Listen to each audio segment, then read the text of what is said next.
আসসালামু আলাইকুম বন্ধু।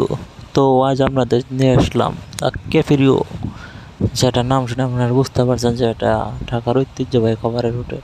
তো চলুন শুরু করা যায়, এখানে কী কী পাওয়া যায়। প্রথমে ফুচকা থেকে শুরু করি।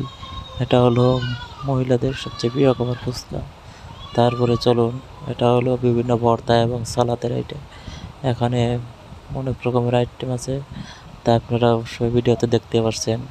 তো চলুন, এখানে মিষ্টি জাতীয় জিনিস আছে, পায়েস, বিভিন্ন ধরনের মিষ্টি, তারপরে ছানা পায়েস, বিভিন্ন ধরনের মিষ্টি জাতীয় খাবার আর কি।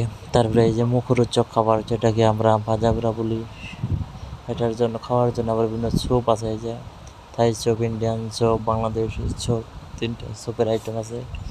তো চলুন তারপরে দেখি খাওয়ার জন্য আর কি কি আছে।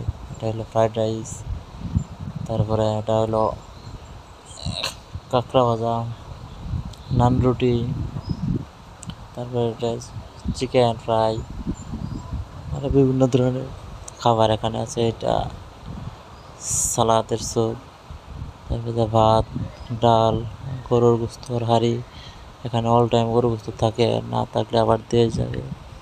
তো চলুন এবার দিয়ে যে এখানে আপনারা দেখতে পাচ্ছেন পাস্তা, তারপরে এই যে এটা হলো কালাভুনা গরুর, তারপরে ডাউল, এটা হলো সমুদ্রের মাছ, এটি সমুদ্রের মাছ, এটা হলো মুরগির বিভিন্ন আইটেম, বিভিন্ন রকমের খাবার আছে। এটা দেখতে আমরা নুডলস আছে, তারপরে এটা কাশ্মীরি কাচ্চি আছে, তারপরে এখানে মুখের স্বাদ বাড়ানোর জন্য মিষ্টি জর্দার পান রয়েছে, এটা আইসক্রিম আছে এখানে,